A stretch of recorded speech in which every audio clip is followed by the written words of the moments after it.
Apa sih dasarnya dari seorang Denny Indrayana ini gitu ya. Kita harus juga melihat background dia sebelumnya.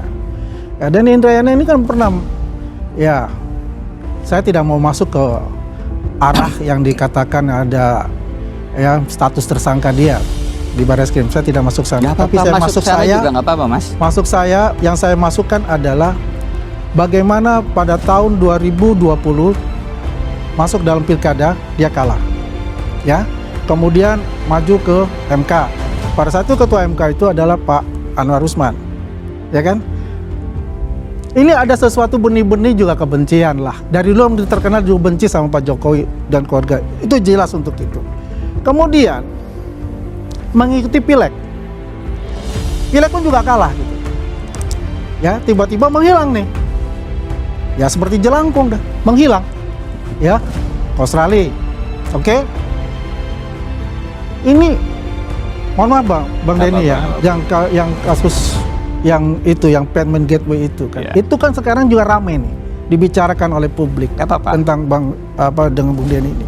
Karena status ini kan masih status tersangka dan belum ada keputusan SP3 dan sebagainya. Karena kita lihat belum ada seperti itu. Sangat hubungannya dengan kasus ijazah dan Anda bilang pansos itu. Saya masukkan ke situ. Ya kan? Artinya selama ini bukan suatu hal yang murni untuk mencari ini. Ada suatu hal dorongan secara, ya mohon maaf ya, kalau orang kalah itu ya ada kebencian di dalamnya. Gue mau balas dendam. Satu itu ya. Terus yang kedua, kontroversi kembali mencuat di ruang publik setelah pendukung Jokowi melontarkan serangan verbal terhadap pakar hukum tata negara Profesor Denny Indrayana. Dalam perdebatan yang ramai di media sosial, pendukung Jokowi itu menyinggung kembali status hukum Prof Denny terkait kasus Payment Gateway dengan menyebut bahwa dirinya masih berstatus sebagai tersangka karena berkas perkara belum dinyatakan lengkap atau P21.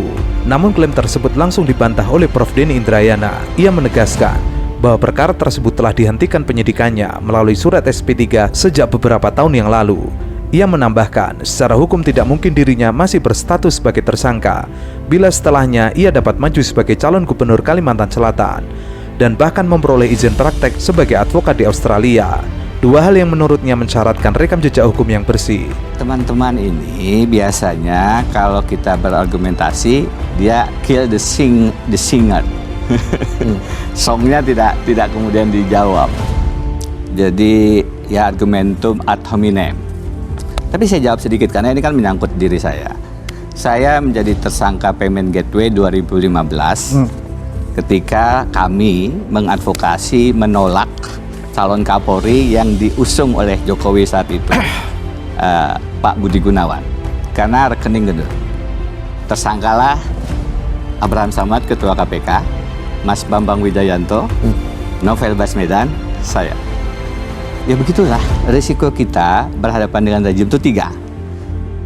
Dibeli, yang paling efektif nih, jadi buzzer, maka menyalaknya tergantung pesanan. Dikriminalisasi atau dihabisi. Kita masih, tadi pagi saya menggunakan siluet baju almarhum Munir.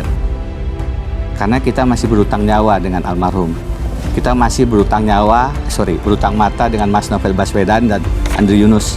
Buta mata mereka. Ini agak aneh. Maka ketika masalah Payment Gateway masuk ke situ. Ketika Payment Gateway ini diangkat, saya berterima kasih justru. Karena dengan itulah saya menjadi visiting professor di Melbourne University Law School. Karena itulah sekarang saya punya izin praktek di Australia sebagai advokat. Dan Australia itu sangat teliti dengan visa. Salah satu syaratnya adalah karakter assessment. Karakter assessmentnya terkait dengan masalah pidana. Saya dapat visa untuk visiting professor. Saya dapat visa untuk menjadi permanent resident. Sudah kami tangkap.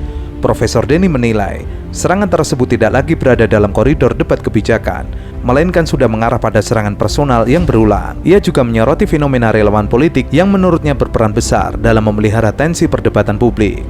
Denny menyatakan bahwa kelompok relawan Jokowi masih sangat aktif bahkan setelah Presiden 2 periode itu tidak lagi menjabat. Sesuatu yang menurutnya harus dievaluasi agar dinamika demokrasi tetap sehat. Denny juga menyatakan bahwa perdebatan tentang ijazah menunjukkan polarisasi publik yang belum mereda.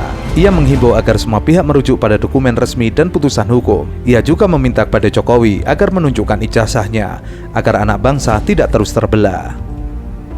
ketika terkait dengan ijazah, sebenarnya persoalannya kan sederhana.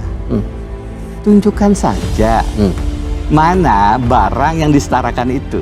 Sampai ditangkap juga bahwa Anda kan sebetulnya bisa juga. Iya, tinggal minta Pak Mas Gibran. Ya, ini mana buat dokumennya? kita ya, ini adalah ya mungkin kalau ada stand up comedy ya mungkin bisa juga stand up comedy politik kalau bicara ini. Buat apa dibicarakan masalah ini yang sudah selesai secara politik. Jawabannya adalah, Mas, satu itu tunggu dulu. Secara politik sudah selesai dan diakui oleh pemerintah dan sebagainya. Nah, kalau mau bicara bahwa sudah ada yang namanya surat keterangan ya bahwa penyetarannya itu yang untuk SMA-nya itu yang dikatakan untuk SMA di Indonesia itu yang dia lakukan di secondary high school maupun UTS Inset itu sudah clear semua. Itu sudah clear. Nah, sekarang Anda angkat lagi ya silakan. Yang bagus betul saya setuju kalau dilakukan di PT UN, bukan langsung ke Gibran. Langsung ke mana? Yang menerbitkan surat penyetaran itu misalnya kan? Itu lebih bagus dibandingkan ini mengundang atensi publik, sedikit pansos ya untuk mengadakan sayembara ini ya. Yang jelas dikatakan diksinya SMP dan sederajat. SMA dan sederajat. Boleh juga sih SMP ya? Kalian.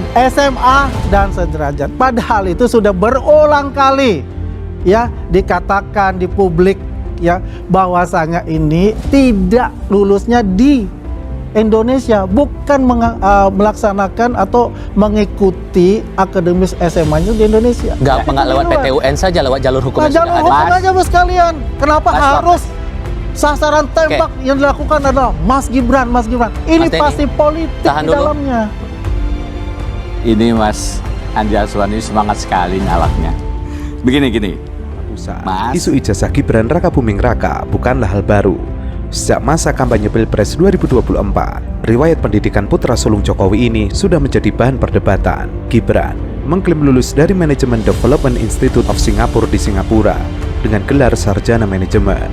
Namun tudingan muncul bahwa ijazah S1-nya bermasalah, termasuk penyetaraan dari Direktorat Jenderal Pendidikan Tinggi yang dianggap tidak logis karena latar belakang pendidikan SMA-nya yang dipertanyakan.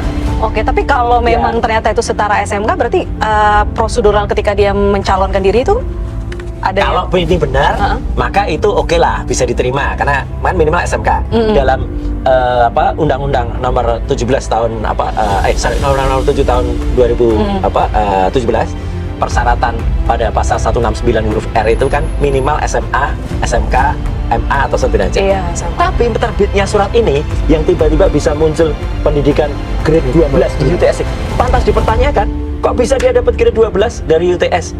UTS-nya aja hanya 6 bulan, kok bisa dia dapat itu? Ya kan? Sementara SMA-nya yang di secondary Orchard Park School itu nggak ada ijazahnya dan di sana hanya 2 tahun. Ini kan lucu banget. Terus kalau ijazahnya yang dia katakan dari Bradford University, itu juga harus dipertanyakan. Kenapa harus dipertanyakan? Ini bukan hal yang asing, Mbak. Saya hanya sebutkan aja. Mau dapat ijazah Bradford gampang. Where to get fake university? Iya. Bradford. Gampang. Ini persis banget nih. Kalau mau nge-print aja bisa sekarang ya. Aduh, ini. Menurut Roy Suryo, Gibran sempat bersekolah di SMA Santo Yosef Surakarta tapi tidak lulus. Kemudian pindah ke SMK Kristen 1 Surakarta dan juga tidak menyelesaikan studi. Meski begitu, ia mendapatkan surat penyetaraan setara lulus SMK dari Dikti yang memungkinkan kuliah S1.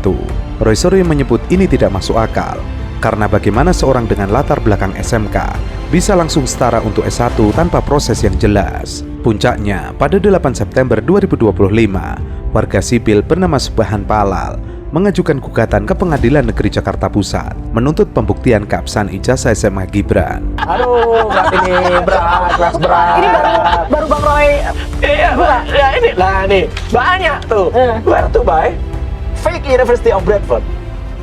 Gini loh, Mbak. Ini tuh Bradford yang di UK, yang ditunjukkan oleh dia. Ya, ada. Padahal dia sekolahnya kan di MDIS, ya, di bukan di Sydney, di Singapura. Sekarang MDIS dengan Bradford itu udah nggak ada hubungannya lagi. Jadi kan lucu aja. Oke lah, ini kita makanya saya support. Ada seseorang yang namanya Pak Subhan. Pak Subhan Palal ya. Dalam pernyataan yang viral di media sosial, Roy Suryo membandingkan kasus ini dengan tokoh pahlawan seperti Bung Hatta yang menurutnya memiliki integritas pendidikan tinggi. Berbeda dengan dugaan pemalsuan ijazah era sekarang, isu ini juga terkait dengan tudingan serupa terhadap ijazah ayahnya Jokowi yang pernah menjadi kontroversi pada tahun 2022 hingga sekarang. Mas Wapres itu pernah dengan sangat simpel menyelesaikan polemik ijazah S1-nya. Nggak pakai PT-UN. Daripada debat, ini loh ijazah S1 saya. Ditunjukkan sama Mas Wapres. Waktu wali kota Solo. Iya kan? Iya. Dalam hal ini, Pak Jokowi harus beri hormat tuh sama anaknya. Menunjukkan ijazah. Tanpa harus proses hukum yang berpanjang kali lebar. Ya kan? Kenapa dalam hal ijazah SMA jadi tidak dilakukan? Anda menaruh curiga apa? Bukan, kenapa jadi sulit sekali?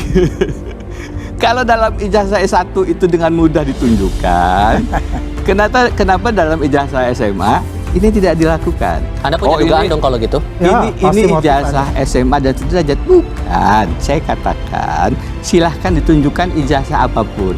Dari luar negeri silahkan, dari UTS Insert silahkan. Yang disetarakan ini apa nih? Ijazah kah? Surat keterangan lulus kah? Sertifikat kah?